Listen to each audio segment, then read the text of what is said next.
This is your Earth's Resources module reading number 2. Managing land. Publicly managed land. More than 828 million acres of land in the United States is managed by federal, state, and local governments. The map shows that about 28% of land is managed by federal government agencies. These land areas are managed to support recreational uses, grazing, and mineral and energy resources.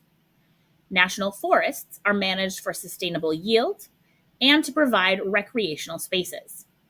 Wilderness areas are places that are maintained in their natural state and protected from development. Here is a map of our federally managed land in the United States. On the right, we have our key of which federal agency is controlling that particular land. You'll notice a lot more of the western United States has federally managed land than central and eastern. National parks.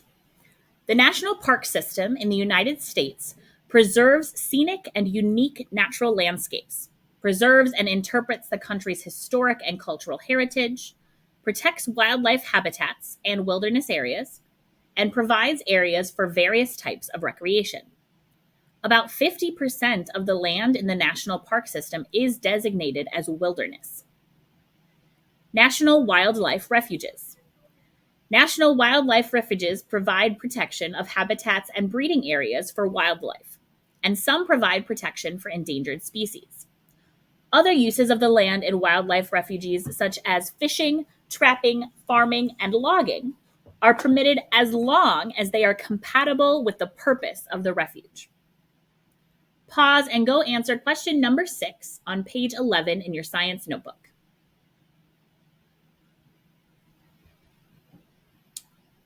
Desertification. In arid and semi-arid areas of the world, the loss of topsoil leads to desertification, which is the process whereby productive land becomes desert. Desertification can occur when too many grazing animals are kept on arid lands, or when trees and shrubs are cut down for use as fuel in areas with few energy resources. Desertification is a growing problem in Africa, as shown by the map. It is also a growing problem in the Middle East, in the western half of the United States, and in Australia. Desertification can be prevented by reducing overgrazing and by planting trees and shrubs to anchor soil and retain water. In our map here of the desertification of Africa, we see the orange section as the true desert. The yellow section has the acute risk of desertification, and green has the moderate to great risk of desertification. Pause and go answer question number 7 on page 11 in your science notebook.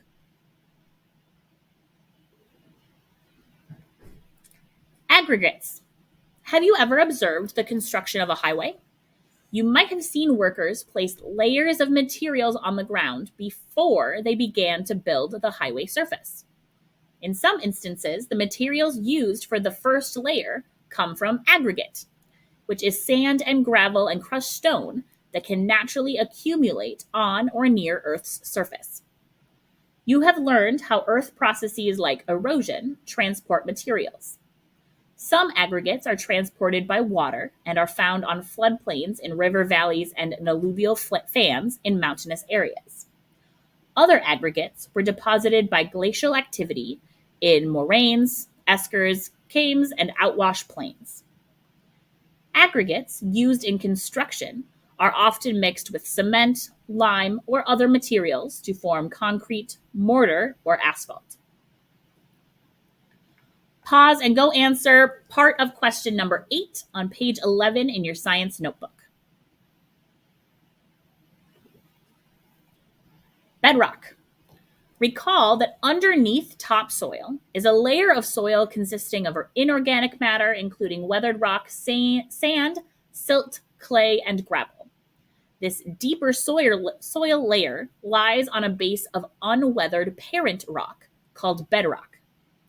Bedrock is solid rock, and it can consist of limestone, granite, marble, or other rocks that can be mined in quarries. Slabs of bedrock are often cut from quarry faces. Large pieces of bedrock are used in the construction of buildings, monuments, flooring, countertops, and fireplaces. Bedrock is also crushed for use as stone aggregate. Pause and go answer part of question number 8 on page 11 in your science notebook. Ores. An ore is a natural resource that can be mined for a profit. That is, it can be mined as long as its value on the market is greater than the cost of its extraction. For example, the mineral hematite is an iron ore because it contains 70% iron by weight. Other materials, such as limonite, also contain iron, but they are not considered ores because the percentage of iron contained in them is too low to make extraction profitable.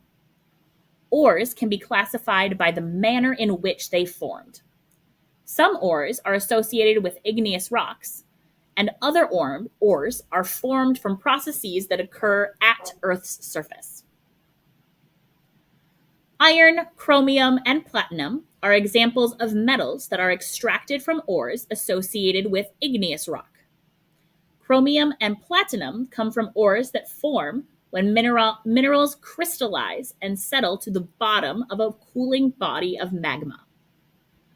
The most important sources of metallic ore deposits are hydrothermal fluids. Manganese and iron ores most commonly originate in layers formed through chemical precipitation. Some sediments, such as grains of gold and silver, are more dense than other sediments. When stream velocity decreases, as for example when a stream flows around a bend, heavy sediments are sometimes dropped by the water and deposited in bars of sand and gravel. Pause and go answer the rest of question number 8 on page 11 in your science notebook.